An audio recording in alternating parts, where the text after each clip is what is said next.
Thank you. So how many of you would like to have a lot more money in your lives? No, I said a lot more money in your lives. And how many to have a lot more happiness in your lives? And how many can stand a heck of a lot more of both in your lives? You've come to the right place. My name is T.Harv Eker. Welcome to the Millionaire Mind, the secret psychology of wealth. The first thing I want to do is I want to acknowledge you for being here. There's a saying that says 80% of success is just what? Who can tell me? Showing up. So since I can't reach you all, I need you to do me a little favor. Simply reach around, pat both your neighbors on the back and go, congratulations for being here.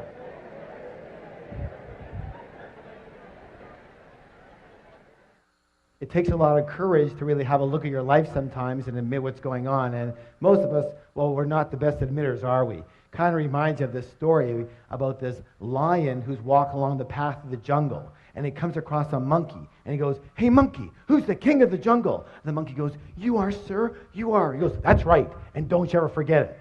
Keeps walking along the path, and he comes across a snake. And he goes, hey, snake, who's the king of the jungle? The snake goes, you are, sir, you are. He goes, that's right, and don't you ever forget it.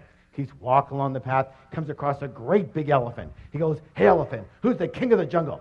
The elephant just keeps walking. He goes, hey, elephant, who's the king of the jungle? The elephant just ignores him. The lion gets really mad, swipes the elephant on the butt, draws blood. The elephant gets angry, picks up the lion with his trunk, throws him around, fires him on the ground, stomps on his head, picks him up, throws him around, fires him on the ground, stomps on his head, picks him up, throws him against a tree, and the battered and bloody lion just lies there. Hey, you don't have to get mad just because you don't know the right answer.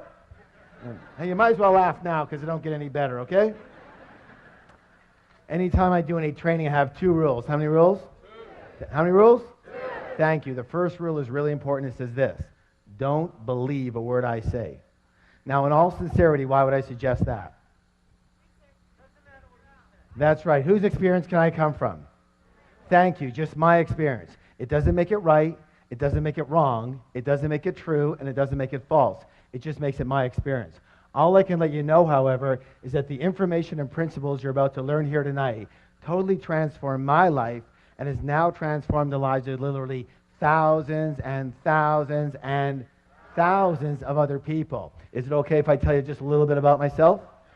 Thank you. I guess my claim to fame is that I owned at least a dozen different businesses before I hit the age of 30. Included in one of those businesses was opening one of the first retail fitness stores in all of North America. Now, the interesting thing about that company is that I started that business with $2,000 that I borrowed on my Visa card. And from there, I was able to open 10 company-owned locations in only 2.5 years, and then sold half my company shares to a Fortune 500 company for $1.6 million. How many wouldn't mind starting with a $2,000 credit card loan and having $1.5 million in your pocket a couple years after that? Excellent. After that, I kind of semi-retired. I moved down to San Diego, and I began doing some consulting, some one-on-one consulting. And I guess it was pretty effective for people because they started bringing friends and relatives and managers and partners, and pretty soon it was 1-on-2 and 1-on-5 and 1-on-10 and 1-on-20. And someone suggested, Harv, you might as well open up a school already. And I said, you know what? That is such a good idea. And I did. And I founded the Street Smart Business School and taught thousands of people all across North America street smart business strategies for high-speed success. What kind of success, please? Thank you. And it was during these seminars that I noticed something. I noticed something very, very, very, very, very, very strange. Would you like to know what it was? Well, maybe I'll tell you next time, but what it was simply this: that you can actually have 2 people sitting side by side in exactly the same room. And one person would take these principles and they would skyrocket to success. But what do you think would happen to the person maybe sitting right beside them? Not a heck of a lot. And I realized right there, you can actually have the greatest tools in the world, but if you have just a tiny leak in the toolbox, we have a little problem. So I began designing programs based on the inner game. What game? Thank you. The inner game of money and success. And when we blended and combined the inner game with the outer strategies, with the outer tools, virtually everybody's results went through the roof. Does that make sense, y'all? A good example of what I'm talking about with this inner game is, how many of you notice the phenomenon that when a millionaire loses their money, they generally have it back a very short time later? True? A good example of that is, have you heard of this fellow by the name of Donald Trump? Here's this multi-billionaire who loses everything and more, and 2 years later, he's got it all back again and more. Why does this phenomenon happen? It happens because even though these people might have lost their money, they never lost their most important ingredient to their success, which was their what? Their millionaire? In Donald's case, it's his what? His billionaire mind.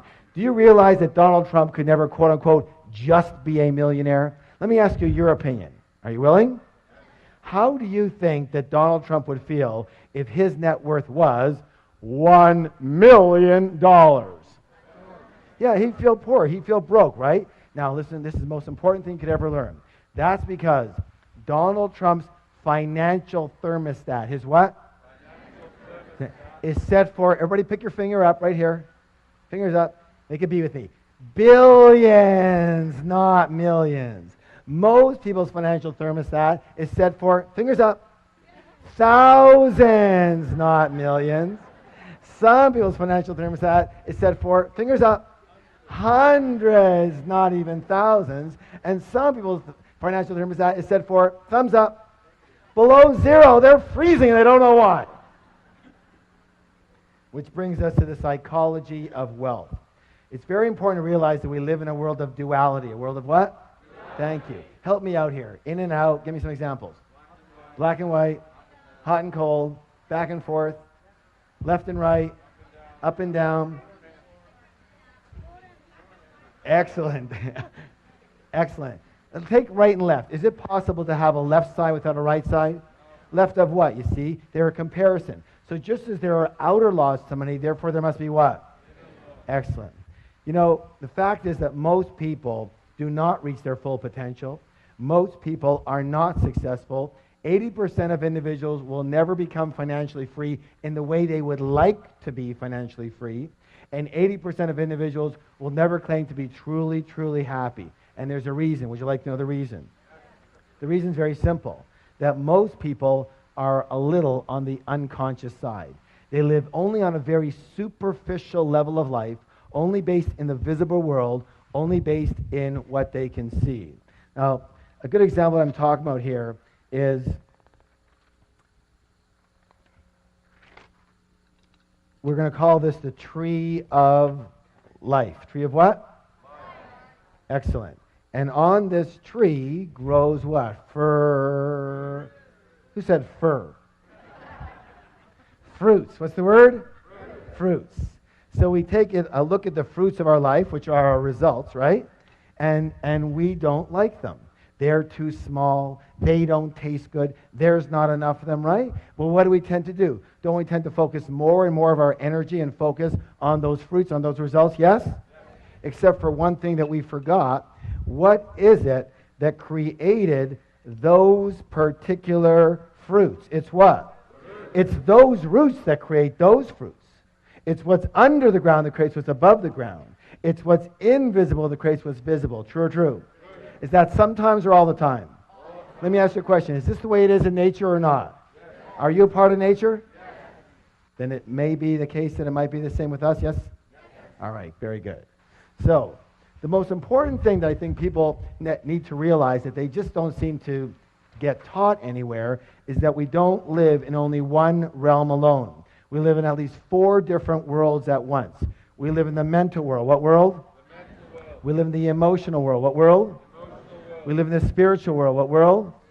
And absolutely we live in the physical material world. And what most people never get is that your physical material world, your results, what actually happens to you is nothing more than a printout of the other three areas. These are the fruits, but these are the roots that cause those fruits.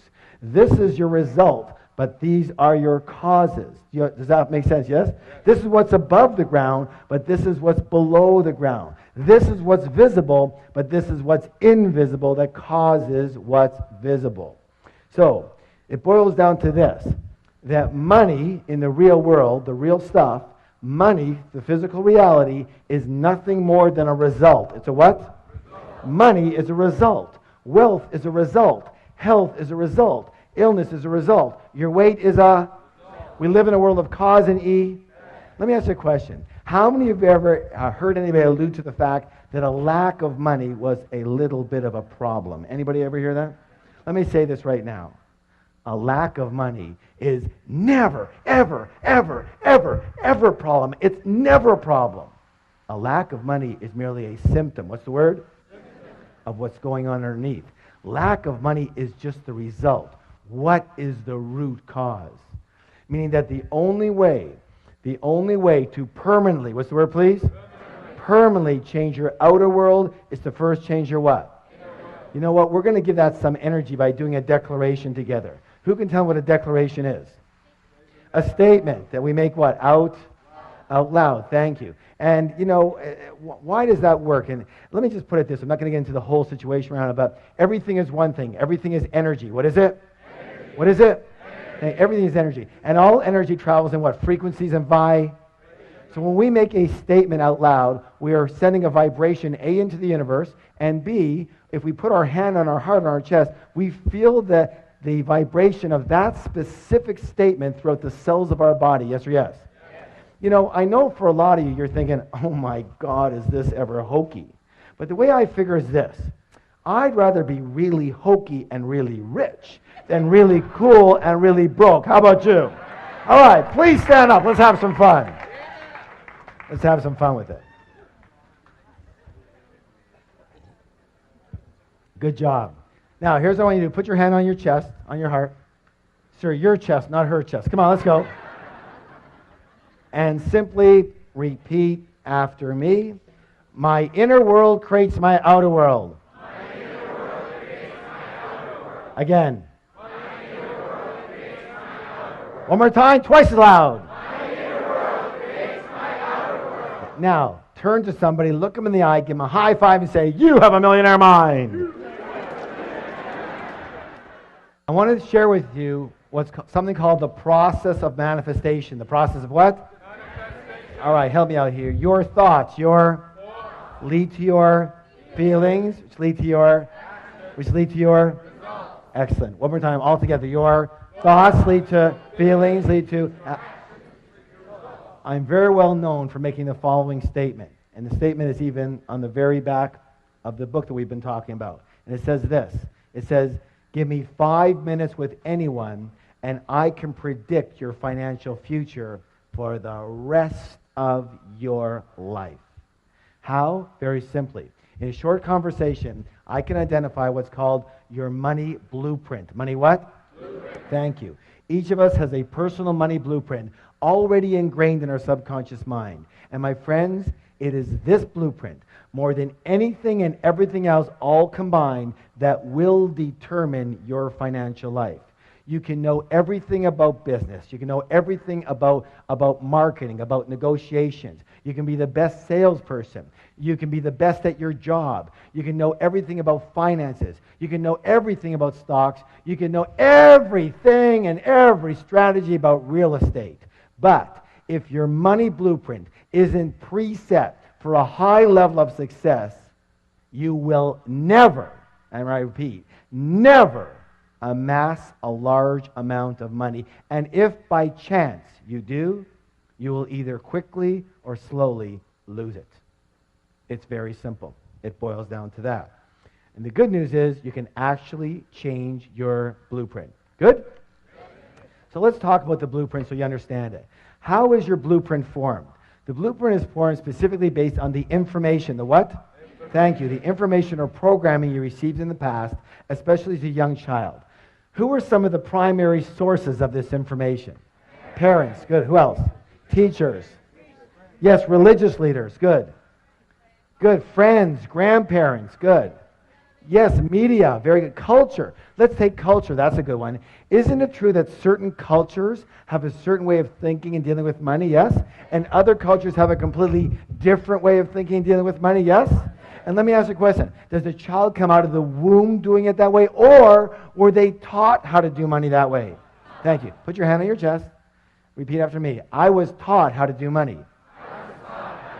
Thank you. And so was I. We were all taught how to do money. And unfortunately, most of us were taught by people who either didn't have a lot of it or who had a lot of emotional issues around it. True or true? True. So how are we taught? How are we conditioned? 3 primary ways. How many? 3. You guys are doing great. 3. And the first way is called verbal programming. What kind of programming, please? Verbal. Thank you. That's all about what did you hear when you were young? The second one's called modeling. What's it called? That's all about what did you see when you were young. And the third one's called specific incidents. Specific what? That's all about what did you experience around money, wealth, and rich people when you were young. Now, let's talk a little bit about verbal programming. Let me hear some of the phrases that you heard about money, wealth, success, rich people when you were young. What are some of the ones that you heard? Yes, money doesn't grow on. Yeah, what? It takes money to. What else? Money doesn't make you happy. Good. Money's the root of all. Okay. We can't. Yeah. There's never any.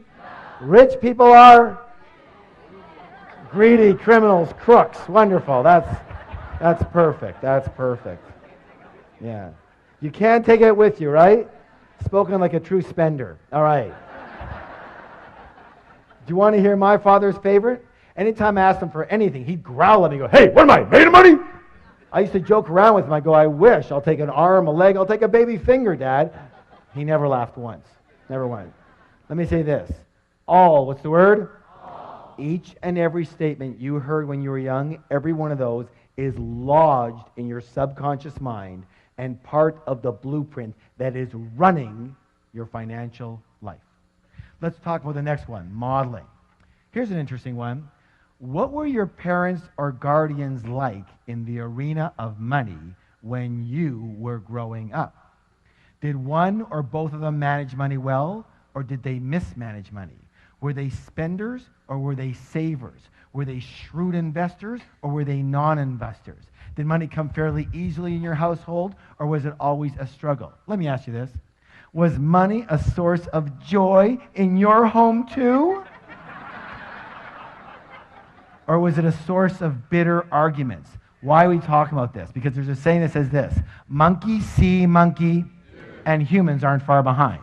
So generally, we will tend to be exactly like, identical to one or a combination of both of our parents in the arena of money. Unless we're exactly the opposite. Why would someone be the opposite? That's right. It just depends on how angry you were at them or at the situation. You said, "I will never live like this again." Got it? The third way is called specific incidents. Specific what? Specific incidents. Now, the best way to talk about that is with my own life and my own wife. Her name is Rochelle, and when she was 8 years old, she would hear the clanging of the ice cream truck coming down the street, and she would run to her mom and ask her mom for a quarter, and her mom would say, "Sorry, dear, I don't have any money. Go ask Dad. Dad's got all the money." She'd run on over to Dad. She'd go get her quarter. She'd go get her ice cream. She was a happy camper. The next week, she'd hear the clang of the ice cream truck coming down the street. She would run to her mom and ask her mom for a quarter. And her mom would say, "Help me out now. Sorry, dear, I don't have any money. Go ask your dad. Dad's got all the..." She'd run on over to Dad. She'd get her quarter. She'd go get her ice cream. She was a happy camper. Question! What did my wife learn about money? Yeah, first of all, that men have all the money. So when we first got married, what do you think she expected of moi? I'll tell you what, it wasn't quarters anymore. Somehow she graduated. What did she learn about women and money? That's right, that women don't have money. Mom, the deity, didn't have any money, doesn't have money. Therefore, the way of being for a good woman to be is not to have any what? Any money. And so whenever she had money, she'd have to what? Get rid of it. And she was darn good at it too. You know, she's very exact. You give her $100, she spent $100. You give her $200, she spent $200. You give her $500, she spent $500. You give her $1,000, she spent $1,000. Then she took one of my programs. She learned all about the art of leverage. I gave her $2,000, she spent $10,000. There was only one thing we ever fought about. Can you guess what it was? Money. And it almost cost us our marriage. And all I can say is thank God that we learned about the material we're talking about now and how to completely recondition each of our own blueprints. And, this is important, create a third blueprint for the relationship. Create a third blueprint for the what? As an umbrella for the relationship. Now, I want you to know something. As many of you know, as many graduates, we have a 3-day Millionaire Mind Intensive program. And one of the things I'm proudest about that program is what we're able to do for people in relationships around money. Because I know what was hurting me more than anything and biggest pain in my life. And what people don't really get is that each of you have your own blueprint, but you're going to need a third blueprint, like an umbrella blueprint. Agreements, for example, on how the relationship's going to work around money. And most of us never entered a relationship with that in place. True or true? And most of us have never looked at it like that and go, let's create an umbrella blueprint, have we? And until you do, you'll always have problems with other people around money. So, all I can say is that it worked like magic, and we have never had a disagreement since. We fought every single day. Now, you would think that's an exaggeration, wouldn't you? I wish. No, some of you going, no. I wish. Every single day for 9.5 years. And we have never had a single disagreement around money since. And now it's been 11 years. Good or good? All right, give that a hand. Hey, you can do better than that. Let me hear ya. So the big question, even bigger question, the big question is this. What is your current money blueprint set for? Are you preset for success, for mediocrity, or for failure around money? Are you set for struggle with money or for ease around money? Are you set for working really hard for your money? Raise your hand if you're a big hard worker. Come on, let me see it. Where are you? Good. Nothing more than a preset pattern or program. That's all that is. Or are you set for having a nice balance in your life? Are you set for having a very consistent income or an inconsistent income? You know, the up and down yo-yo effect. First you got it, then you don't. Then you got it, then you don't. Then you got it, then... Raise your hand if you know that one really good. Nothing more than a preset pattern. That's all that is. Are you set for having a very high income, a moderate income, or a low income? Do you know there's actual numbered settings? So are you set for earning, 25 to 50,000 a year, 50 to 75, 75 to 100, 100 to 200, 200 to 300, 300 to 500? Nothing more than preset patterns and programs. And are you preset for saving money? Are you preset for spending money? Or are you set for avoiding the entire subject, if you could? Absolutely. Are you set for managing money well or for mismanaging money? For picking winning investments or picking losers? For trusting people with money or distrusting people with money? How can you tell what you're set for? Well, one of the easiest ways is what? Look at the fruits. That will tell you what the roots are set for. Let me give you an example of what I'm talking about. If the temperature in the room is 72 degrees, chances are really good the thermostat is set for how much, guys? 72. Now, here's where it gets really interesting. Now, imagine that it's really hot outside and the windows are open. Is it possible that the temperature in that room could, say, get to 77 degrees? Yes or no? But what will eventually happen? Thank you. The thermostat will kick in and drive that temperature back down to 72 degrees. Now, is it possible that because the windows are open and it's very cold outside, that the temperature in the room could, say, go to 65 degrees? But what will eventually happen? Thank you. The thermostat will kick in and drive that temperature right back to 72. Meaning that the only way to permanently, what's the word? Thank you. Permanently change the temperature in that room is to change that what? Thermostat. And the only way to permanently, what's the word?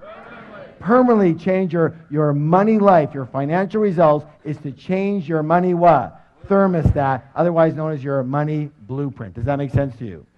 All right, excellent. Now, Who can tell me one of the simplest ways to make change? Decide one. What else? Yes, become aware of it. Good, good. Yeah, someone said marry rich. That's good. That's close. That's good. Obviously, one of the easiest ways to make a change is to model. What is it? Model people who have blueprints set for high levels of success. High levels of success, yes? And those people have a name. They're called rich people. And so one of the things we're going to do in the second part of the program here is talk just a little bit about how rich people actually think quite differently than most other people. But before we do that, we have to take a little stretch. So please stand up.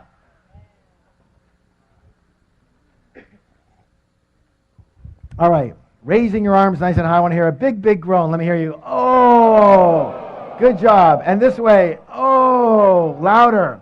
And the other way. Oh. And backwards. Oh. And forward. Oh. Give somebody a double high five and say, you're awesome.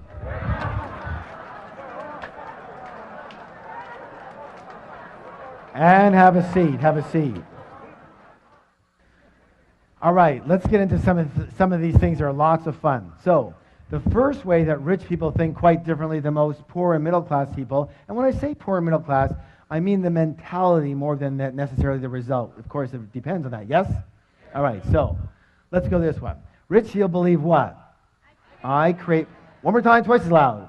I create my life. And most poor and middle class people, what do they believe? Life happens to me. Life happens to me. If you want to create real wealth, it is imperative to believe that you are at the steering wheel of your life. You have to believe that you are the one who creates your success. You are the one who creating your mediocrity, and you are the one creating any financial struggle. Consciously or unconsciously is still you. But instead of taking full responsibility for what happens to them in their life, most people, well, they play the role of the what? The victim. Now, you can always tell a victim because they leave 3 indelible clues. And we're going to go over these right now. But before we do, I want you to realize that I do fully understand that what we're about to talk about here has nothing to do with anyone in this particular room. But just in case you know someone who should have been here, make sure you bring them next time. Yes? All right. So the first thing they do is what?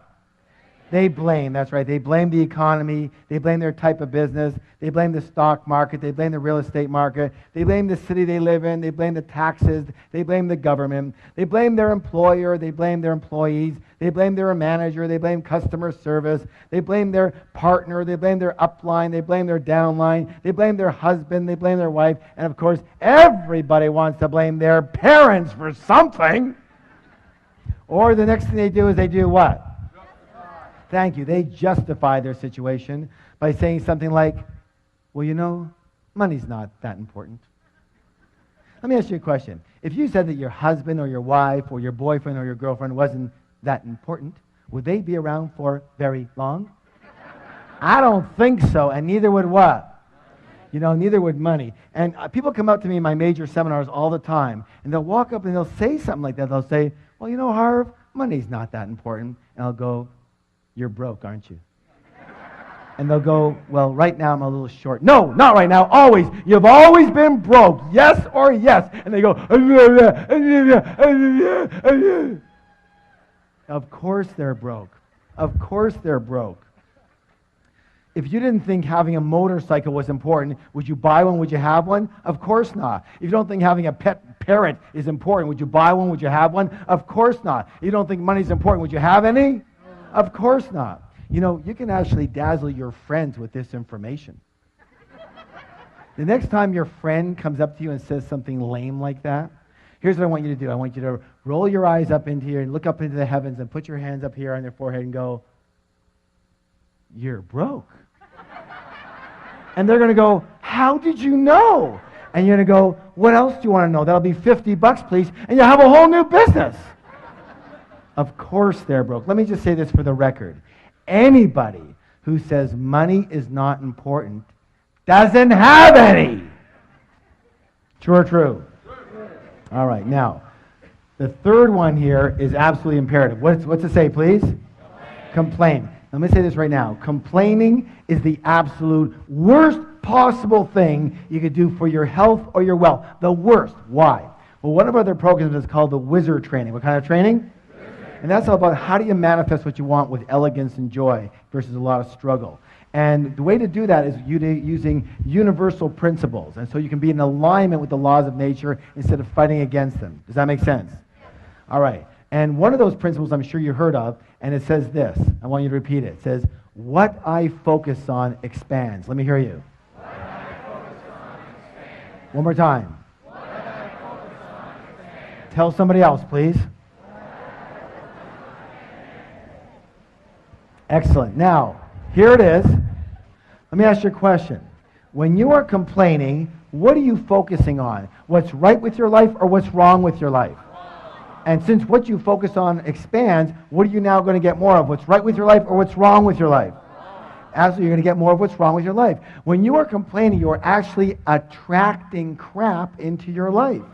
When you are complaining, you turn into this big, giant crap magnet.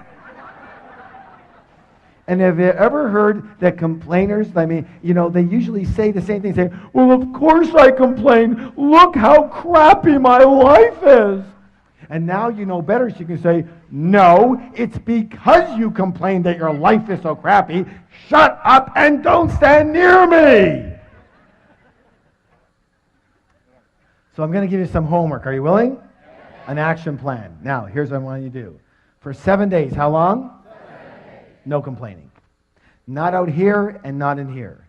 And when you can do that for 7 days, I promise miracles will occur for you. And it's got to be a whole 7 days. Why? Because you still might have some, residual crap coming to you from before, right? Because crap doesn't travel at the speed of light, It travels at the speed of crap, and it's really slow. So it has to be a whole 7 days. Are you willing? All right, good job. Now, here's the thing you have to understand. Here's the secret. Are you ready for the secret? No, you're not ready. Are you ready for the secret? All right. Lean forward. Hands on your ears. Let's see them. Okay, here we go. Ready? There's no such thing as a really rich victim.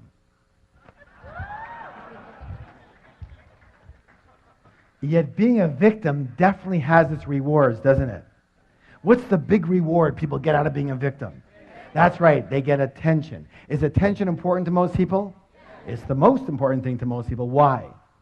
Because when we were infants, we made a mistake, and a big one. Almost all of us. And what we did is we equated attention with love for the purposes of survival.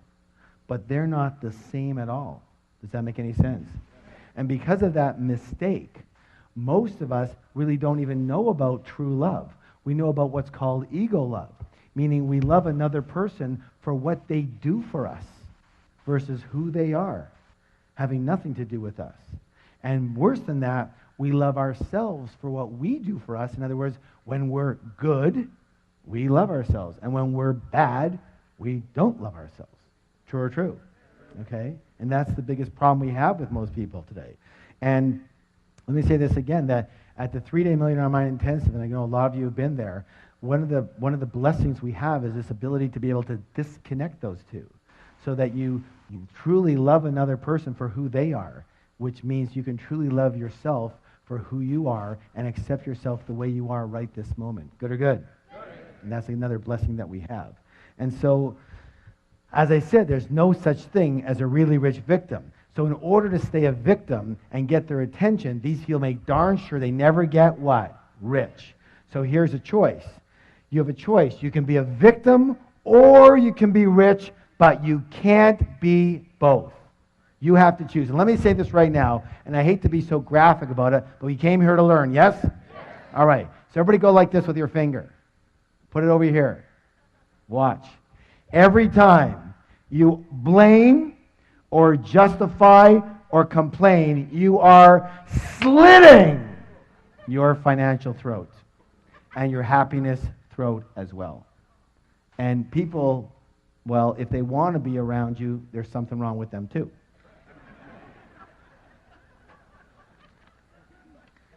So it's time to acknowledge the fact that you create everything that's in your life. You create everything that's not in your life and everything in between. You create your wealth. You create your non-wealth. You created your exact financial situation that you're in right now. Now, that's a good thing to know, isn't it? Because if you create it, you can discreate it. And you can create something else. Yes? All right. Please stand up for the declaration. Put your hand on your heart. I create the exact level of my financial success. I create the exact level of my financial success. Again. I create the exact level of my financial success. One more time, twice as loud. I create the exact level of my financial success. Turn to somebody, look them in the eye, give them a high five, and say, you have a millionaire mind.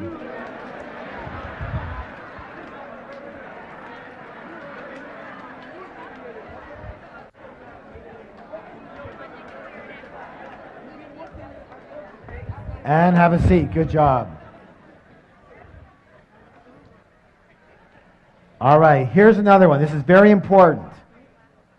Now, what do we do when something's very important that's coming up? We do a drum roll. Ready? Let's hear it. Let me hear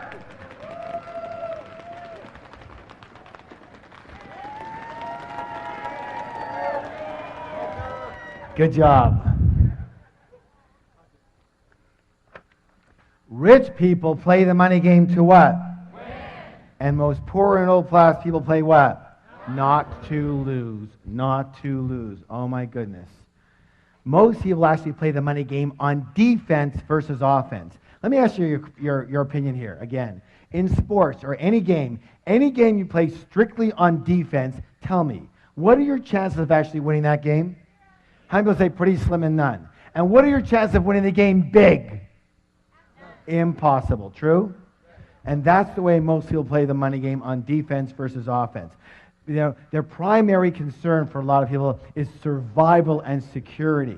You know, so what is your goal? What's your objective? What's your true intention? For a lot of people, their primary intention is to have enough to pay the bills. I just want enough to pay the bills. On time would be a miracle. Or I just want to get by. Or look, I just want to earn a decent living. And due to the power of intention, that's exactly what you're going to get and not a dime more. Some people know this quite well, yes? Or you have middle class people, and middle class people, what's their big intention? They just want to be what? Comfortable. You know, it's so important to them, we're going to write it 2 times. So there's comfortable, and then there's this word. What's this word? And we all know comfortable leads to rich, yes? Yes? Yeah, and that's not my experience. Let me say this right now, just for the record, in my experience. Comfortable and rich are planets apart. Planets apart. What you need to do and who you have to be comfortable is a whole different world than who you have to be and what you have to do to get rich. Is that clear at all? Is that really clear? I hope you get it. Because I would say that's one of the number one issues with most people sitting in the room right now. Your goal is to be comfortable. Let me say this right now. If your goal is to be comfortable, you will never get rich. Never. On the other hand, if your goal is to get rich, you're going to end up mighty comfortable. So here's the thought. If you shoot for the stars, you're at least going to hit the moon. Most people don't even shoot for the ceiling in their house, and they wonder what the problem is. All right, here's what I want you to do. Another action. Are you willing to take the actions? All right, practice. Practice makes permanent. So, tonight when you get home, tomorrow morning, I want you, either yourself or with your team, to create a strategy. Create a what? Strategy. To help 10 times the number of people you're helping right now. Whatever business you're in, whatever job situation you're in, I want you to help 10 times as many people. Who can tell me why? Exactly, because that's how you get paid. One of the things we do in our programs is we have certain definitions. And the definition we use of a business person or even in a job is, listen closely, a person who solves problems for people at a profit or for pay. Say that with me. A person who solves problems for people for profit or for pay. Good or good? So what's your job? This is what? Solve problems. And you get paid accordingly. Meaning that if you go out there to make money, what do? But if you go out there to solve problems, and if you go out there to solve 10 times the problems you're solving now, there's a good chance you can get how much more money? 10 times. Does that make sense? Because that's what delivering value is all about. It's about solving. Let me put it this way. If you're not solving a problem, I guarantee you're not getting paid. People say, "Oh, Harv, how do I make more money?" Wrong question. The better question is, how do I help more people? How do I help 10 times the people? And that's going to take a little strategy. And for a lot of you, it's going to take a little more leverage, a little more systemizing, a little more being based on results versus time. Does that make any sense? Yes or yes? All right, good job. So, please stand up for the declaration. Good exercise, yes. Hands on your heart. My goal is to become a multi-millionaire and more. Let me hear you. Again. Again. And nothing less will do. Let's make a high five and say, you have a millionaire mind. Question. In the last one, why did I ask you to add on and nothing less will do? Listen closely. This could be the most important words you hear all night. Are you ready? What you settle for is what you get. Let me say it again. What you settle for is what you get. If you look at your life right now, the results of your life is exactly what you've settled for. You understand what I'm saying? People walk into a job situation or a business. They walk into a job and they're in a job interview and the interviewer says, "Well, what's your salary expectations?"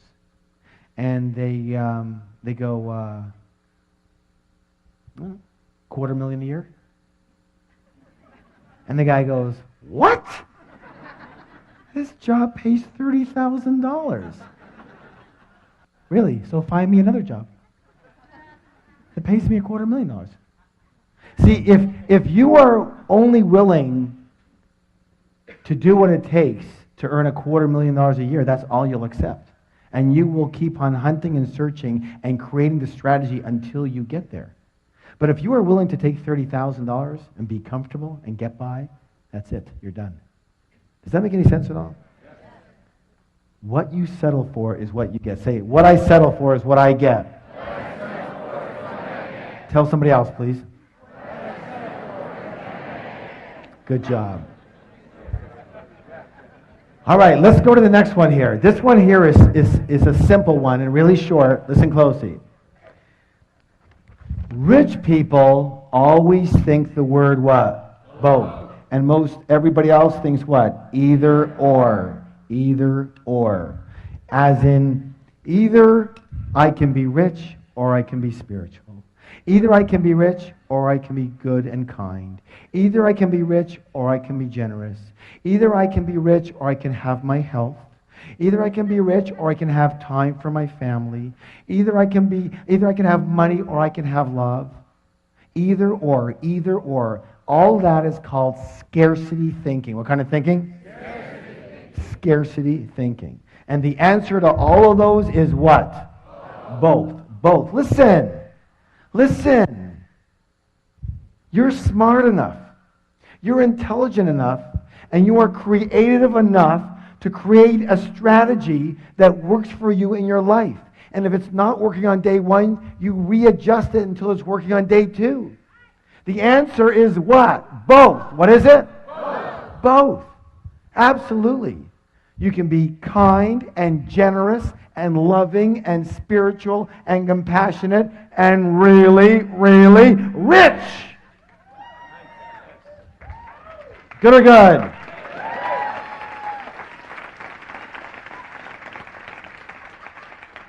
Let me ask you a question. How many of you ever heard the saying, you can't have your cake and eat it too? This, for my money, that is the absolute stupidest saying I've ever heard in my whole life. The all-time dumbest, the hall of shame, all right? You know, in my book, Secrets to the Millionaire Mind, I talk about this a little bit. And we give a lot of what's called wealth principles in the book. I want to read you this one. Rich people believe you can have your cake and eat it too. Middle-class people believe cake is too rich, so I'll only have a little piece. Poor people don't believe they deserve cake, so they order a donut, focus on the whole, and wonder why they have nothing. Stand up for the declaration, please.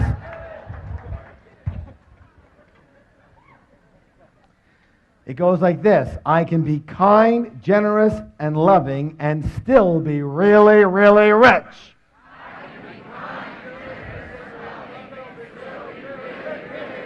Again, I can be kind, generous, and loving, and still be really, really rich. One more time. I can be kind, generous, and loving, and still be really, really rich. Just my high five and say, you have a millionaire mind. All right, good job, guys. Excellent work. This one here is such an insidious one. It's like something in the back of most people's mind, but they never will say it out loud.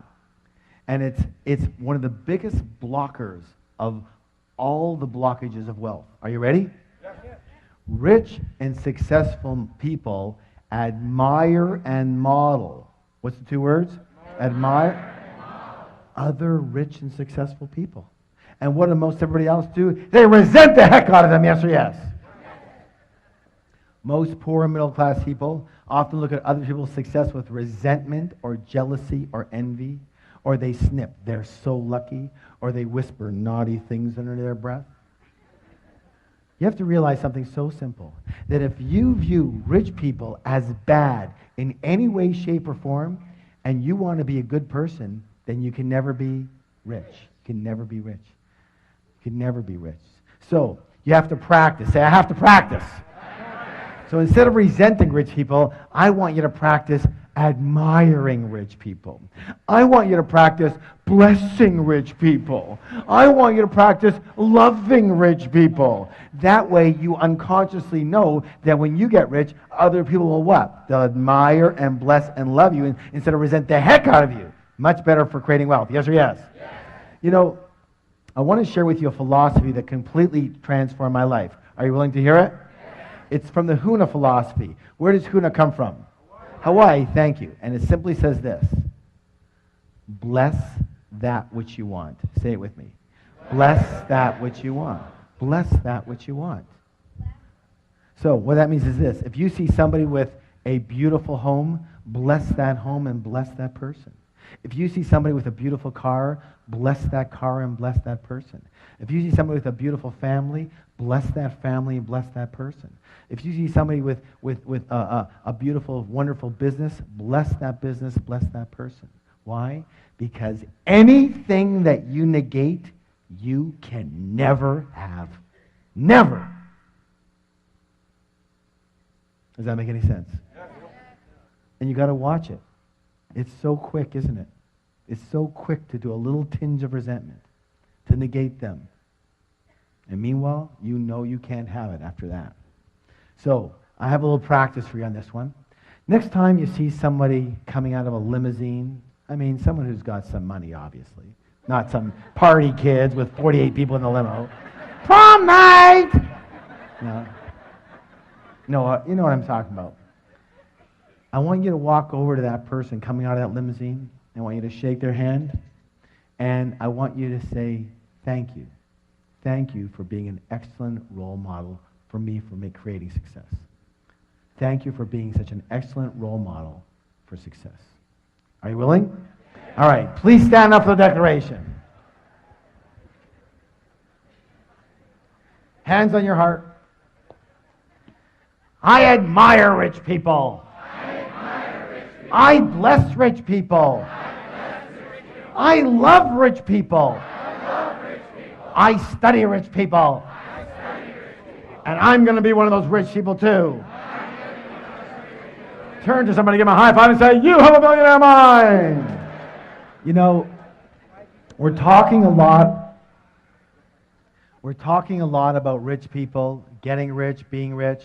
And some people come up to me all the time, they go, Harv, what's with the rich thing? Like, why, are you so into that? And I say, look, I've been called a financial evangelist. And I take that as a compliment. Why? Because someone's got to be a proponent for it. Do you understand what I'm saying? Amen, right. So, but let's talk about it because it's more than just money. So let's talk about why be rich. Number one, lifestyle. What's the word? Hey, obviously that's the most obvious one for the wonderful lifestyle that can afford you and your family. It's a nicer way to live, yes or yes? Yes. But number two is contribution. What is it? Here's my thoughts. It says this. My feeling is this, that if you have the wherewithal to be rich, it's your duty, it's your obligation to do so. Why? So that you can help people who simply do not have that wherewithal. Does that make sense to you all? Because, and I'll say this, that if you're in this room, you probably have the wherewithal. Especially you self-selected yourself to be here. If you're hearing this message, you selected yourself to be that. You understand? And here's where I came up with that, like very specifically, a good example. A while ago, I was reading in the newspaper about a woman in Africa, Tanzania to be exact, and she has a goiter problem. Do y'all know what a goiter problem? It's like when they have the big, thick neck, right? And it's a thyroid problem. And you know that problem can be completely alleviated with a 10-minute surgery, 10-minute operation, and it's gone. In Tanzania, they have a decent medical system, but it's a pay-for-play deal. In other words, you pay for your doctor or your hospitalization or whatever. This woman with this goiter problem and it costs, by the way, $31 for this 10-minute operation. She has been saving for just over 5 years. 5 years, and she has $22. Twice a week she doesn't eat. She has a newborn child who's going to be another mouth to feed, so she's feeling that it's going to take her another 5 years to get the other $9. So you would think, for goodness sake, someone just send her the stupid $9. Problem. There are millions, what's the word? Millions. Of people in this situation. Millions. Not one, not two, not 10, not 10,000, and not hundreds of thousands. Millions in this situation. So how can you help them better? By being broke or being rich enough to be able to do something about it? Do you understand what I'm saying? And I get this all the time. I get people saying, well, what about the environment? What about this? And what about they're taking all the oil and they're killing all the forest and all that? They. Yes, some of them are. You want to save the environment? Get rich, buy a few million acres and save it.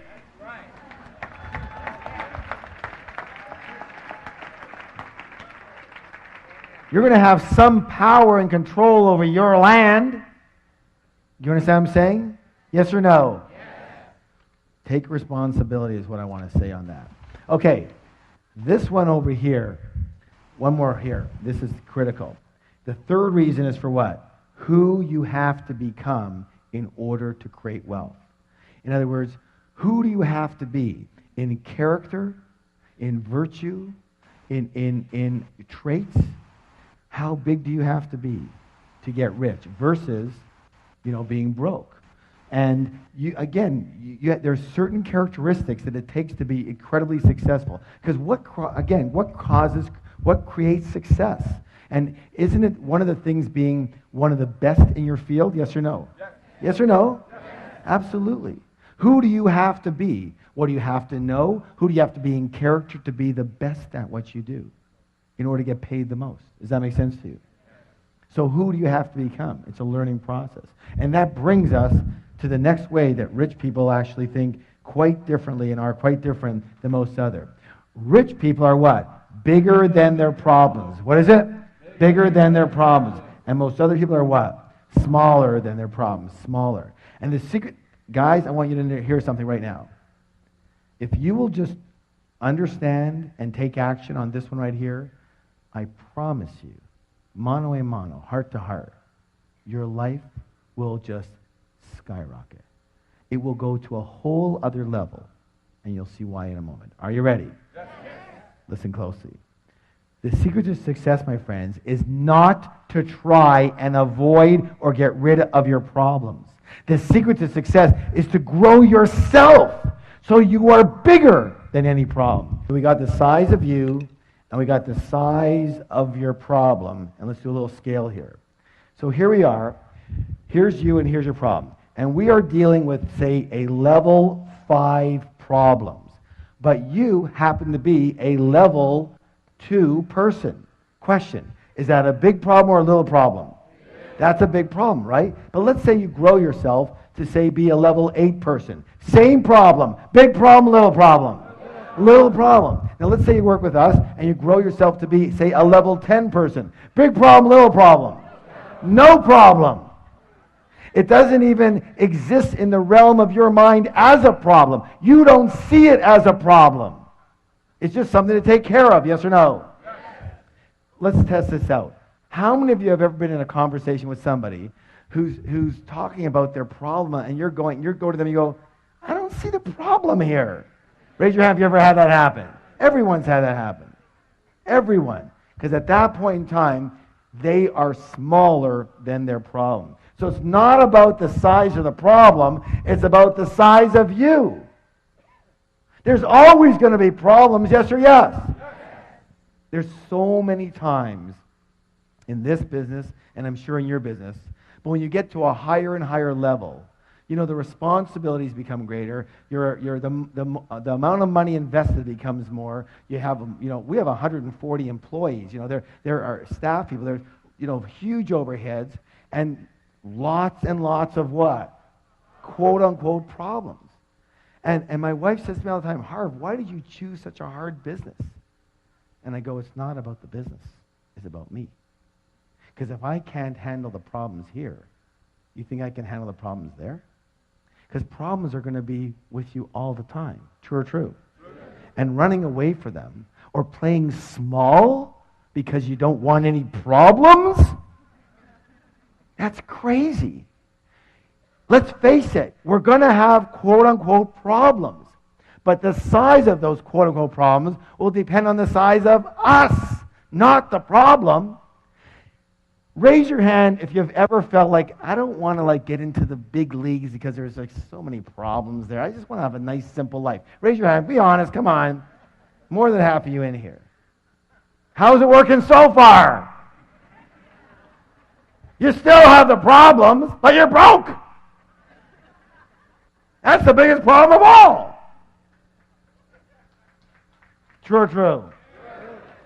I figure it this way. If I'm going to have problems, I might as well get rich.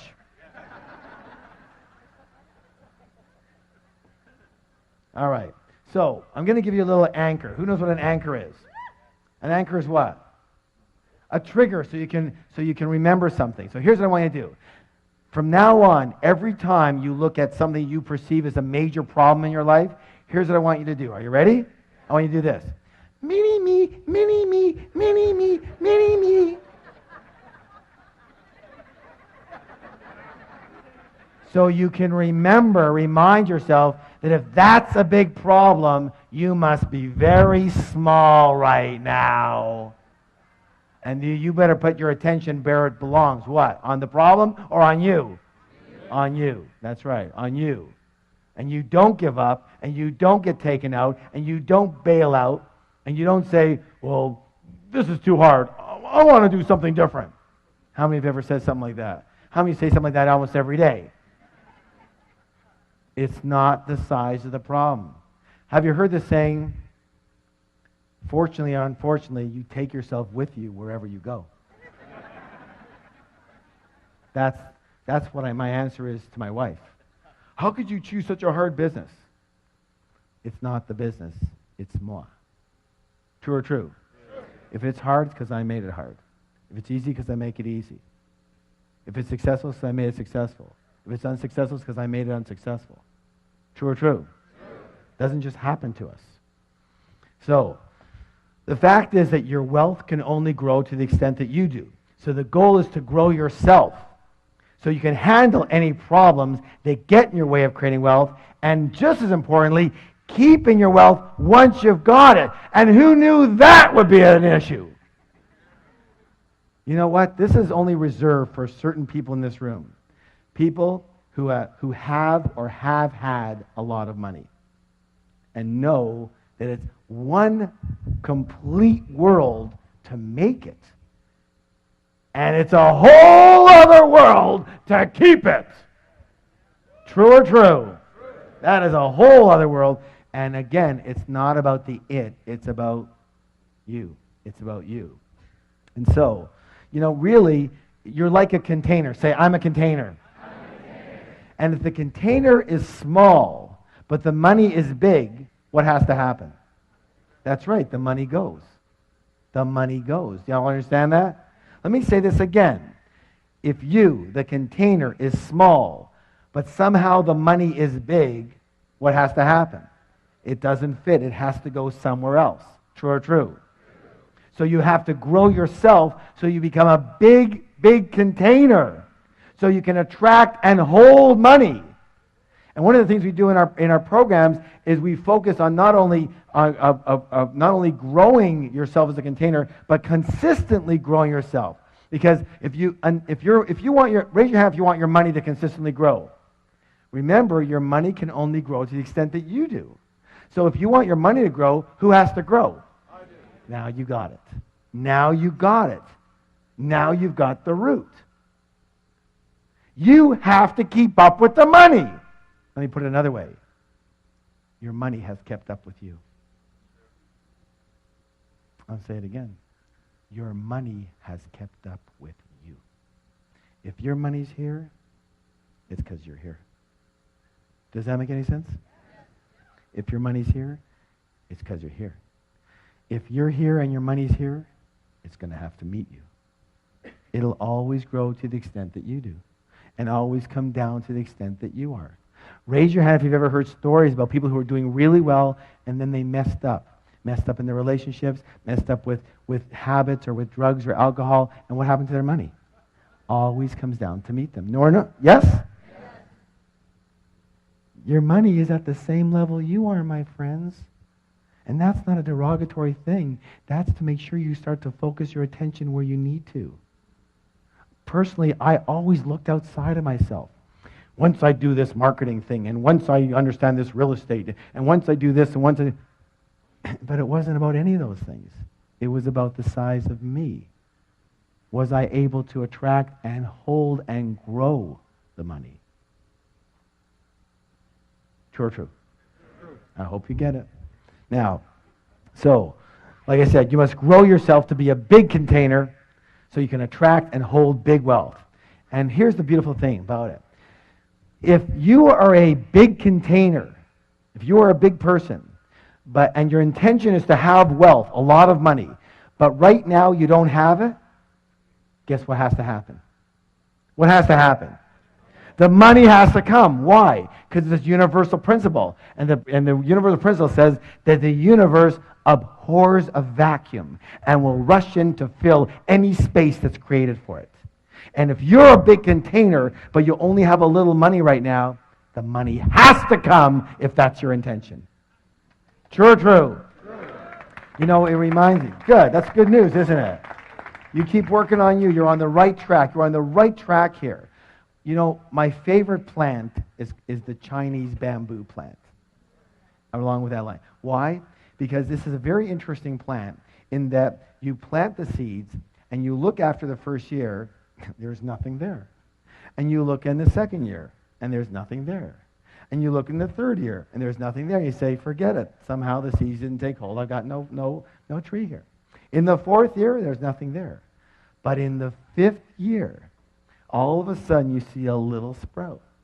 And then listen to this. In 6 weeks, how long? 6 weeks. That plant can grow to 90 feet. 90 feet in 6 weeks. How could that be possible? Because what was it doing for 5 whole years? Growing its roots. Like you guys. Growing its roots. So that when it does pop, it can withstand that incredible growth. What would happen if it didn't grow those roots so deep and thick? The first big wind that comes, it's gone. How many people know people that that's happened to? Because the roots weren't dug deep enough. Do you understand? Give someone a high five and say, you're on the right track.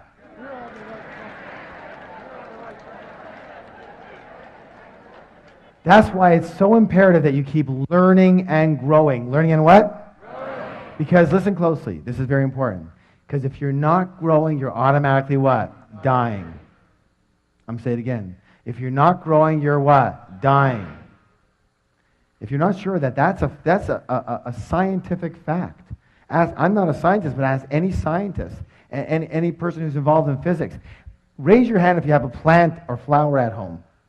If your plant's not growing, what's it doing? It's dying. Any living organism, same with us. And that's why I have a message for all you guys and all you gals who are a little, say, semi-retired or retired or a little older and going, there's nothing left to do. Just kind of play around, and that's okay. But guess what? You're going down. You're going down.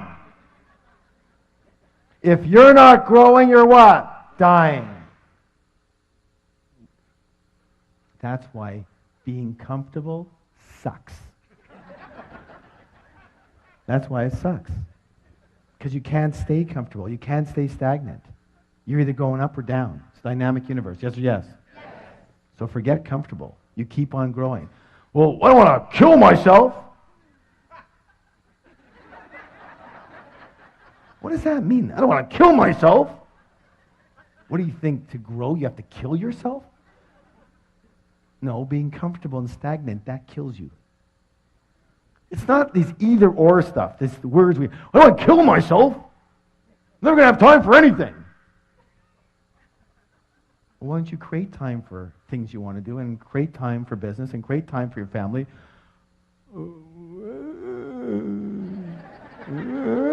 I don't know how to do that. Good. Then you learn. You learn how to do that. Good or good? That's one of the other things, too. I talk about exploding money myths. You'll say, well, I'm incompetent with money. I just can't handle money. I'm not good with money. That's your reason? Well, I'm not a good piano player. But if I wanted to play piano, I'd what? Learn. Hello. We don't come out of the womb doing money. Most of us got taught. But what about taking the responsibility and accountability and going out there and learning it? Learning the field you need to learn. Learning the investments you need to learn. Learning how to do money. When people are at my seminar and they go, I'm incompetent with money. I'm just not good at it. And that's their reason? It's crazy. Learn how to do it. Good or good? Good. Listen, no excuses. No excuses, no reasons. In our Enlightened Warrior Training Camp, we have a flip chart that says, reasons or results. And the big one is what? Or. Reasons or results. You cannot have both. If you have a reason, you know you didn't get the result. True or true? So, the result is rich. Yes? Yes. And everything else is your story.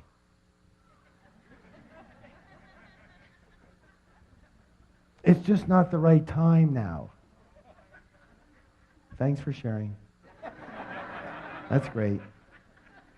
You're broke. All right. Please stand up for the declaration. Hands on your heart. I am bigger than any problem. I can handle any problem. Nothing will stop me from creating wealth. Turn to somebody, give them a high five and say, you have a millionaire mind. All right, this one is really, really important. Recall the process of manifestation. Say it with me. Your thoughts lead to your feelings, lead to actions, lead to results. Which one is the highlighted one? Action. How many people agree to succeed in the real world, you have to take what? Let's see if that's true. Why is that? Thoughts and feelings, are they part of the inner world or part of the outer world? Inner world, thank you. Results, part of the inner world or part of the outer world? Outer world. And therefore, action becomes the what? The bridge between the inner world and the outer world. Do you understand? So, you can think all you want about wealth and success. You can meditate. Listen, I've meditated for 25 years. But I've never been meditating there and had a bag of money drop on my head. I'm one of these unfortunate souls that actually has to do something in the real world to get any of the stuff. A lot of people are very kind and generous and wonderful, well-intentioned people. They just don't do anything. Or they don't do anything at a high enough level or take enough massive action to get anything done. They just talk about it, they think about it, they meditate it, but nothing actually happens in the physical world. And if you want physical money, you'll need to transfer into the physical realm from the mental, emotional, spiritual sides. And the way to transfer from those three invisible to the visible, from under the ground to above the ground, into the physical realm is through the process of action. True or true? That's why action is absolutely critical. Now, if that's true, what prevents us from taking the action we know we need to be taking? Fear, thank you. How many people agree that fear and doubt and worry are among our greatest obstacles, not only to success, but to happiness as well? Excellent. And therefore, one of the biggest differences between rich people and most other people is that rich people are willing to do this. What's it say? One of the other programs we teach is called the Enlightened Warrior Training. And it says that the true warrior can tame the cobra of fear. What's the key word? Tame. It doesn't say kill the cobra. It doesn't say get rid of the cobra. It doesn't say run away from the cobra. It says what? Tame the cobra of fear. Let me say this right now. My friends, listen closely. Listen closely. Are you listening? Yes. It is not necessary to try and get rid of fear in order to succeed. Rich and successful people have fear. Rich and successful people have doubts. Rich and successful people have worries. They just don't let those feelings stop them and take them out. Unsuccessful people have exactly the same feelings, but they let those feelings stop them, paralyze them into thinking, oh my God, what will happen now? And they're done. True or true? True. A lot of people believe that rich people don't have fear. That's ridiculous. Ridiculous. So, how many people agree we're creatures of habit? Yes? And therefore the secret is to practice. What's the word? Practice acting in spite of fear. Practice acting in spite of doubt. Practice acting in spite of worry. Practice acting in spite of inconvenience. Inconvenience. If your life is about convenience, you'll never be rich. Let me say this right now. It's not always convenient to do what it takes to get rich. And practice acting in spite of discomfort. It's the same thing, as I said earlier. I'm going to challenge you right now, as I do with all of my students. Are you willing? Are you willing? Yes. I want you to find uncomfortable situations and move into them. I want you to look for uncomfortable situations and get involved in them. And when something becomes uncomfortable for you, that's when you go into it. You understand that? Why? Because, let me ask you a question. We talked about it earlier. When you're comfortable, you're in what zone? You're in your what? Your comfort zone. And in your comfort zone, are you growing or dying? You're going down. So you've got to get uncomfortable. Until you're uncomfortable, you're not growing. Are you willing? So the only time you're growing is when you're uncomfortable. Say, the only time I'm growing is when I'm uncomfortable. Pat someone in the back and go, you're growing, man, you're growing. You can always tell rich people, you can always tell middle class people, you can almost always tell broke people by the actions they're willing to take and not take. How much comfort or convenience runs their life. You know, one of the things we talk about is that at the end of our programs, usually we talk about the 3-day Millionaire Mind Intensive. And very often someone will stand up and say something like, they'll say, well, you know, it's not being held in the city that we're in right now, and I'd have to like take a flight and fly for 4 hours and, you know, get a hotel and you know, this and that, and it's just so inconvenient. And I have 2 words. You're broke. You're broke. You have to be broke. If a 4-hour drive or a 4-hour flight or a 4-day flight is going to stop you from doing whatever it takes you have to do to succeed, then what else will stop you? Here's the easy answer. Anything. Anything will stop you. Why? Because you are a person that will be stopped. Now, you choose. Either you are a person that will be stopped or you are a person that will not be stopped. One or the other. And here's the thing. You have to train yourself to not be stopped. It's a practice. You have to train yourself to not be stopped. Because it's easy to be stopped. And most of us were unstoppable at one point, and then day 2 of our lives happened. And we got taught. We got what? To stop. For our safety. Supposedly. But we generalized it to everything. True or true? Look, you can throw my philosophy right out, but here's my philosophy. If it isn't going to kill you physically, do it.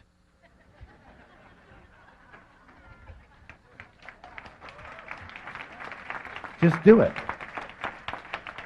One of the things I've been noticing lately with a lot of the rich people I've been dealing with, very rich people, is they're willing to take a shot. It's amazing. I'm a lot less risk prone than they are, but I also see where I am and where they are. Now I do pretty well, but these guys do amazing. And it's like, you give them a proposal and they go, that makes sense, that could work. Yeah? All right, let's give it a shot. And I'm going, well, I'm not sure it's going to work. I know, but let's give it a shot. Well, I'm not that sure. I know, but let's go for it. Let's give it a shot. What's the worst that can happen? Oh, we lose a few bucks, we try another thing. Well, okay. You understand what I'm saying? They're willing to go for it. And we, like if someone's going to get a little upset with us, no, I don't want to do that then. Well, what if I lose what I've got? No, I don't want to do that. I'm going to keep it simple. If it's not going to kill you physically, do it. You'll be so much better off in the end than waiting for the exact right moment and time. By the way, when's the exact right moment in time? When you feel comfortable. Notice? It's got you coming and going. And so it doesn't let you be comfortable so that you can make sure it keeps you out of harm's way. Because your mind is a protective mechanism. Its job is to protect you, not to help you succeed or be happy. Did you know that? Good or good? All right, good. So, please stand up for the declaration. One more here. I act in spite of fear. I act in spite of doubt. I act in spite of worry. I act in spite of inconvenience. I act in spite of discomfort. I act in spite of anything. Turn to somebody, give them a high five and say, you have a millionaire mind. This is a 45-pound arrow with a nice steel tip on the end of it. A wooden arrow here.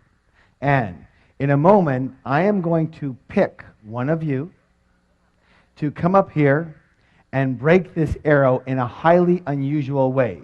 So you all better listen very closely. Are you listening? Yes. All right, good. Everyone hold up your index finger. Excellent. Good. Now, take it and press it into the soft part of your throat and push in really hard. If you start to gag and choke, you've got the right spot.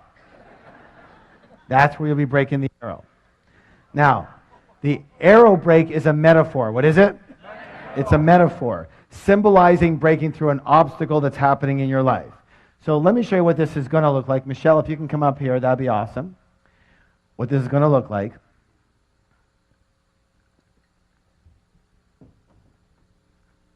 Just hold on to that for a second here. All right. So what's going to happen in a moment, just bring your hand up here for a second. What's going to happen in a moment with this person is going to be coming up here. They're going to put the back of the arrow into the glove and the steel tip point into their throat like that, okay? And then when they're ready, or if they're not ready, they're going to walk into the arrow and hopefully break the arrow before it impales them. What? Hopefully. Hey, we have a very good track record. We're up to like 65% now. That's a passing grade, you know. All right. Now, a few rules. Rule number 1. When you're up here, you absolutely must keep your mouth closed when you're doing this. Who can tell me why? That's right, splinters. And by the way, we didn't always know that. Rule number 2. You're going to be covering your eyes with goggles, okay? There's another set over here for you. And rule number 3, walk directly into the arrow, straight on. Do not twist to the side. Because if you twist to the side, what can happen is it can get caught in this artery right here and pull the artery right out, and it looks really funny when you have this artery sticking out of your neck like this, and you can't even go to the doctor. Like, what are you going to say? It's like, what happened? You don't want to know, okay? So you're not going to believe it. All right. So here's how this is going to work. I'm going to show you how this works. And here's the deal. The fourth rule is massive support. What kind of support? Massive. What kind of support? Massive. That means we're all on one team, yes? So when this person breaks this, I want everybody to give them a massive standing ovation, right? Yeah. All right, good. Now, that's when the person comes here.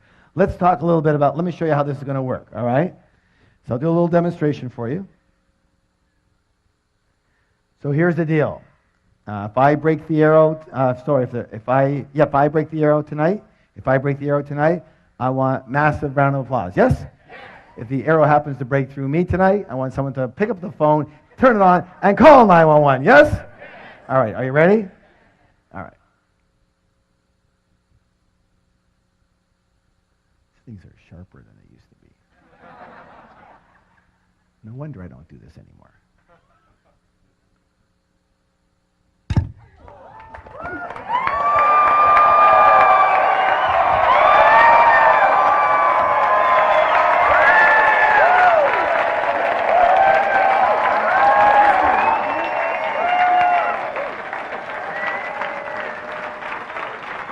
Thank you.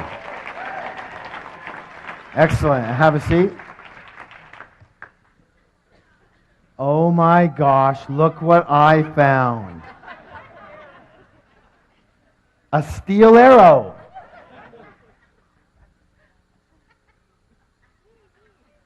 This one's like so nervous she's scratching herself. I like the people who throw their pencils down to look for them so that I can't see them.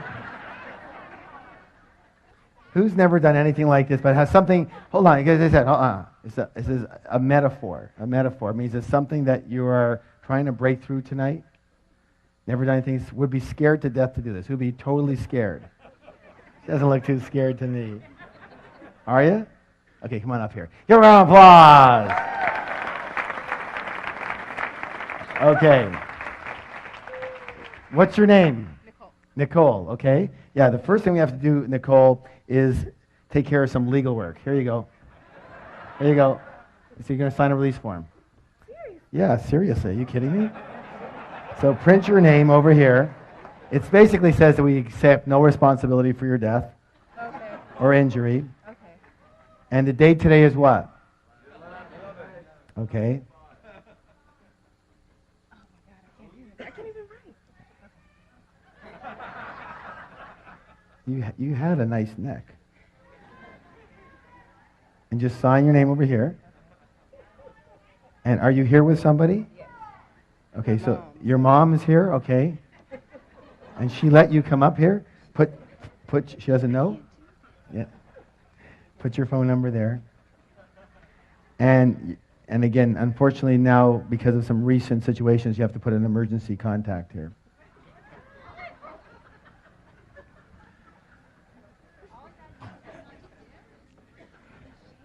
Now, remember what we said about support, right? Okay. Now, here's the deal. Okay, you're doing great. Perfect. Good. Now, hold on to this. And here's how this is going to work. Just wait for a second here. Now, remember I said that the arrow break is a metaphor. What is it? Metaphor. So it represents something that you want to break through in your life, a belief or a habit or a fear or a way of being that hasn't been working for you, right? Now, so your name was what? Nicole. Nicole is going to represent all of us, everybody, yes? Yes. All right. So here's how this is going to work. So she's breaking for you right now. This is what we're gonna frame this. She's breaking for you right now, And so I want everybody to close their eyes. Everybody looking at this, watching it, hearing it, close your eyes.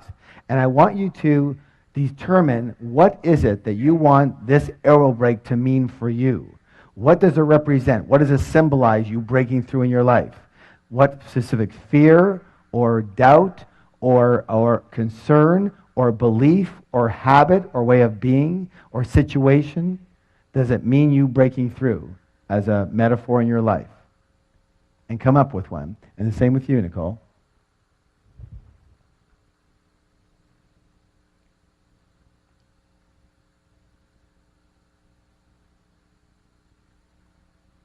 Okay.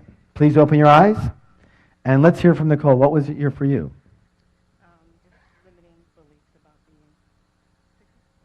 So limited, be as specific as possible. What is it specifically? Basically that men have the money and women don't. Excellent. That's so what she said. Can I share it? Yeah. That men have the money and women don't. And that's a belief that a lot of people carry, yes? Yeah. Men carry that too. That's why they handle money in certain ways. True or true? And many, many women grew up with that belief, yes? It's very hard to break that belief, but we're going to break it right now. So here's the belief that men have the money and women don't. Got it? Now, unfortunately, we're going to have to turn this around this way. All right, put that on your eyes. And don't go until I tell you to. Michelle's going to be holding for you. All right. And so what I'd like you to do is, Nicole, stand over here. That's it. Move over this way. Come towards her a bit this way. Okay, good. Now, come on closer over here. Okay, now don't go until I ask you to. And then put 1 foot forward, 1 foot back a bit. That's it. You're going to be walking straight in when I tell you to go. And keep your shoulders square, okay? Now don't go yet. How does that feel? How does it feel? Is it comfortable or uncomfortable? Uncomfortable. Very uncomfortable. Good. You ain't felt nothing yet. Wait till that thing goes in. Okay, hold on. Here's the deal. Here's it. See, are you sure it's in the right place? You're a perfectionist? No. Yeah, you are, aren't you? Yeah, it's got to be perfect, right? No, it's not. But that doesn't matter. Here's the deal. Whatever your mind is telling you right now, just let your mind chatter. It's okay. But don't believe it. Because you saw me do it. It's doable. And if anybody can do it, you can do it. Say, I can do it. I can do it. So, this is a steel rod. What's your throat? A steel rod. What is it? This is a toothpick. What's this? Toothpick. So in a moment, you're just going to look at Michelle. You're going to go give her a hug. You're going to forget this even exists. You're just going to walk right into it and don't even think about it. You guys ready? Yeah. Ready, go. Hard! Yeah!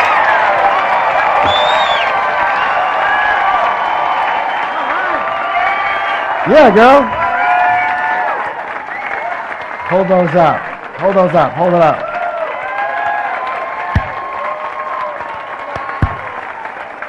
Way to go. Now, stay here for a second. Stay here for a second. Okay, that. Now, okay, go ahead. Now, question. Was that harder or easier than you thought it was going to be? Yeah, the actual act was easier than what she thought it was going to be. Yes? All right, give her a round of applause. Thank you so much.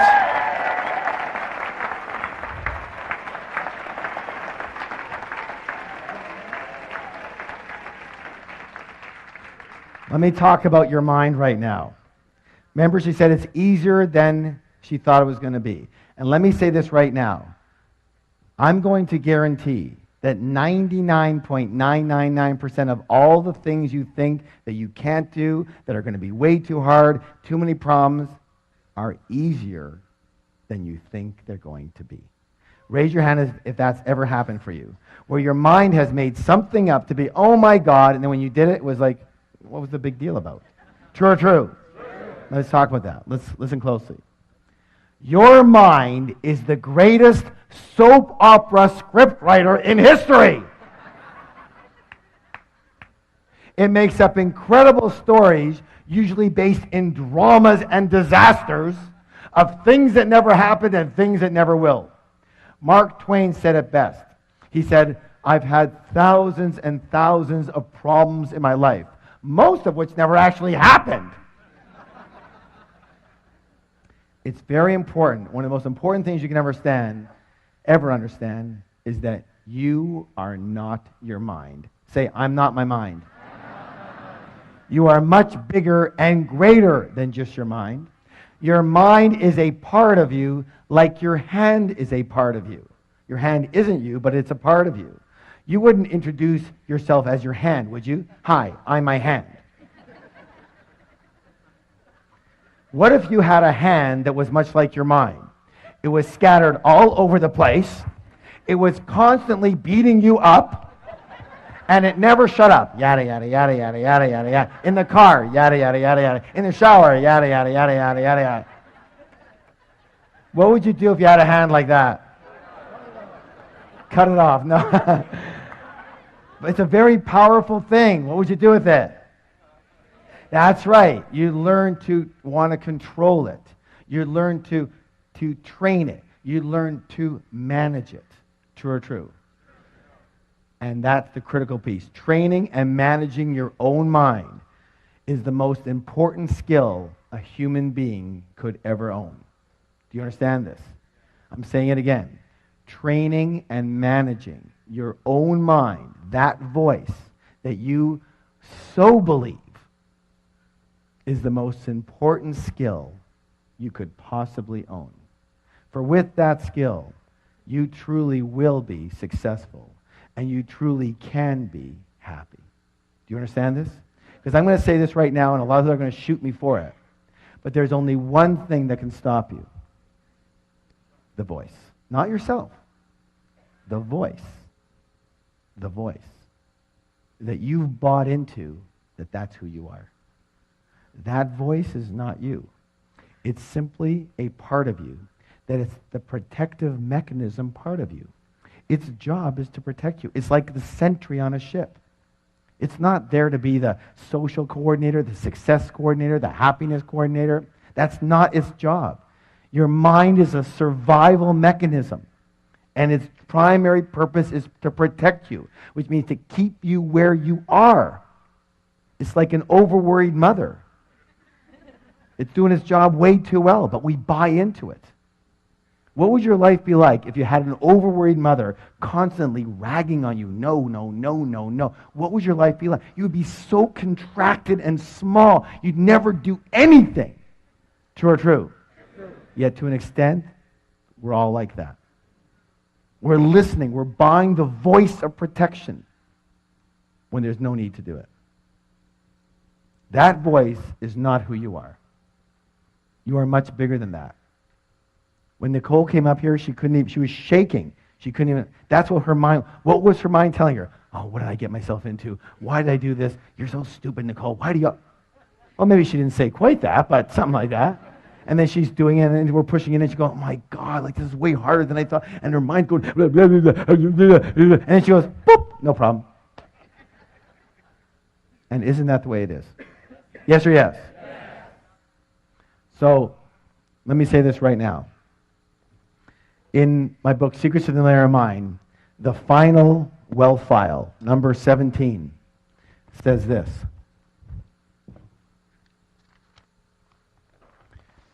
Rich people are willing to what? Learn and grow. And most poor and middle-class people think they what? Already know. They already know. Let me say this right now. I'm going to complete with one of my famous sayings. And the saying is this. You can learn to do anything. You can learn to succeed. Every master was once a disaster. I'll say it again. Say it with me. Every master was once a disaster. Everybody who's great at something today was once terrible at it. So it doesn't matter where you're starting from. You understand what I'm saying? Everybody starts somewhere. Some start here, some start here, some start over there. Everyone's got some type of ailments, handicaps, problems. Even if you don't have a problem, your mind will tell you you do. I had a woman the other day come up to me and say, I don't know what it is. It's just, I get to a certain level and there's always a situation that comes up. Something always happens and it screws me up. What is it? I said, if you look in the mirror, you'll find it.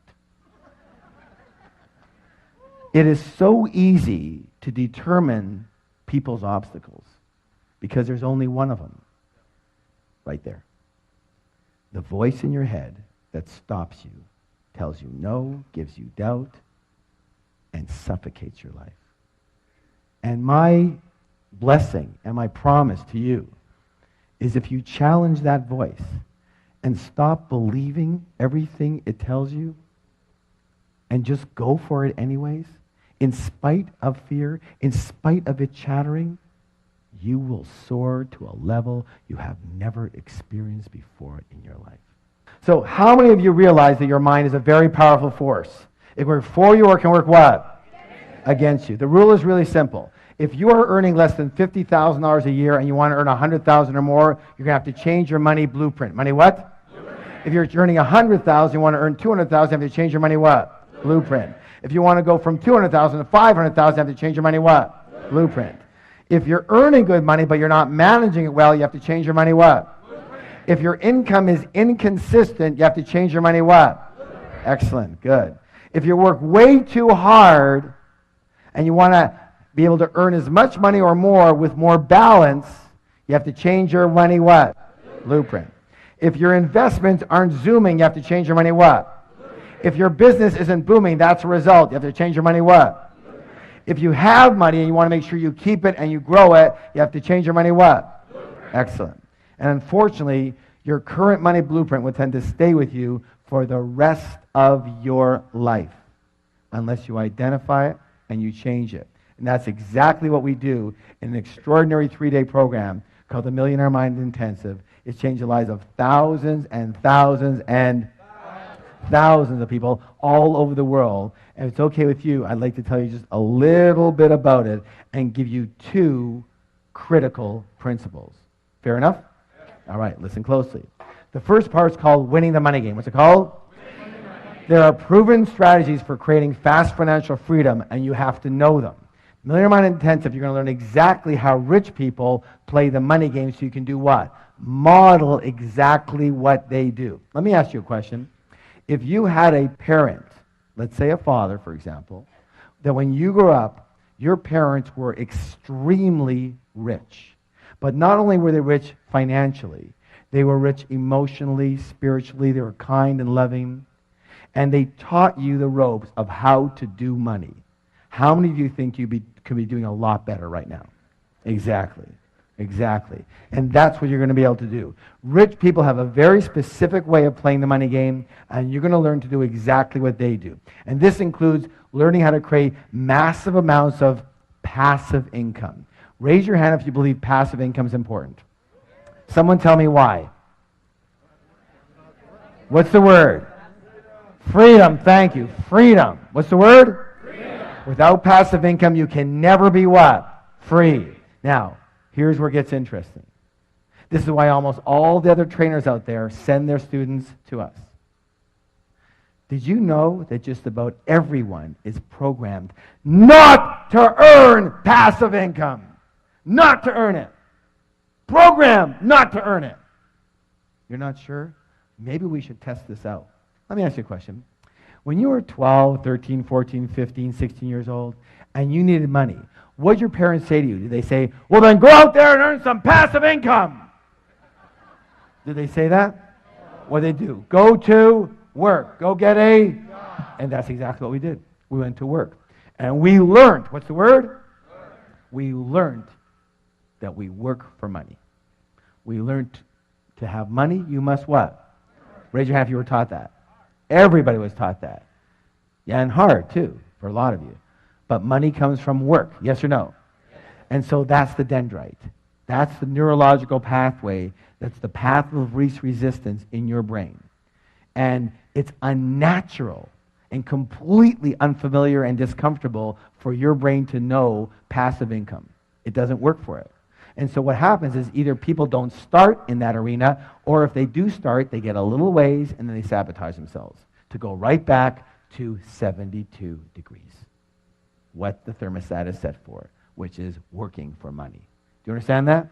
Let me say this right now. At the Millionaire Mind Intensive, when you walk out of there, you will be reconditioned so that passive income is your path of least resistance. It will be the primary way that you prefer, believe, and act in accordance with creating money. Good or good? Great. It'll be a natural thing for you. Good? Great. Now, let me say this also. You're also going to learn the world's easiest money management method. Managing your money is another critical difference between rich people and poor and middle class people. I'm going to tell you a story that can change your life. Are you willing? Yes. Are you willing? Yes. Imagine you're with a 5-year-old child. You're walking down the street. You come across an ice cream store. And you go into the store and you get the child a single scoop of ice cream on a cone because they don't have any cups. The child is only 5 years old. They have very little hands. They're kind of wobbly. And as they walk out the door, it jostles them, and the ice cream falls out of the cone onto the ground. Being the kind and generous person that you are, what do? You walk back into the store, and just as you're about to order another scoop of ice cream, the child sees the poster on the wall of the triple scooper. And they go, I want that triple scoop.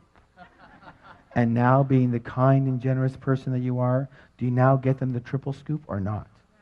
No, of course not. Why would you set them up to fail? They couldn't even handle one scoop. What, are you going to load them down with 3 scoops now? Let me say this right now, my friends. We live in a loving and supportive universe. The universe wants you to win. It wants to support you. But it has the same rule. And the rule is simply this. And I'm going to nail half of you right now as to why you're not doing better with your money. It's simple. Until you show you can handle what you've already got, you won't get any more. Most people are walking around with 1 or 2 scoops dripping all over the place. It's a complete mess. And they're going, give me more, give me more.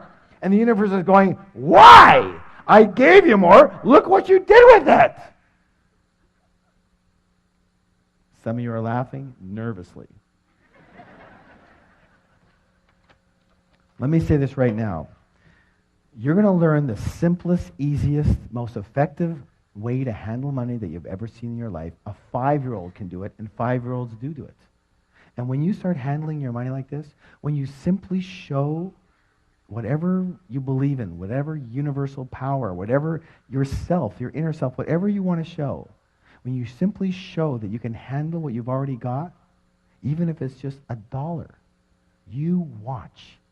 And I don't use this word lightly, but you watch as miracles occur for you. Things you could have never dreamed of, things you could have never planned of. They just start happening for you. Why? Simple. When the child can hold a single scoop, you are very willing to get him another scoop. True or true? True or true? How many of you got a big hit out of that one right there? Okay? You need to start handling your money in a very easy and effective way.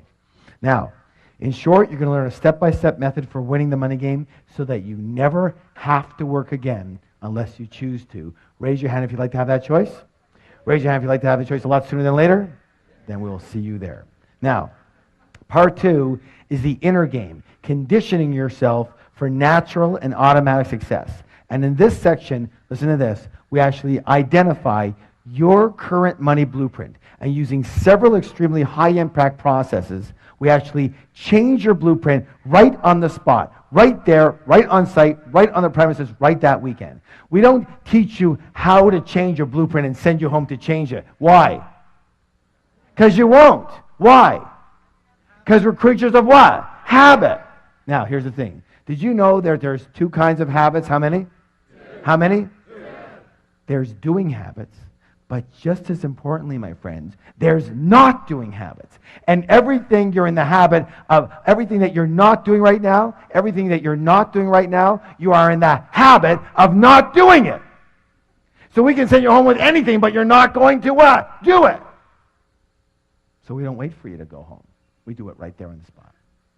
You walk in with one blueprint, you walk out with another one set for automatic and natural success. People ask me all the time, they say, Harv, do you have the Midas touch? And what do I answer? I go, no. I have a blueprint set for success, just like all of you can have. I look so forward to seeing you again soon.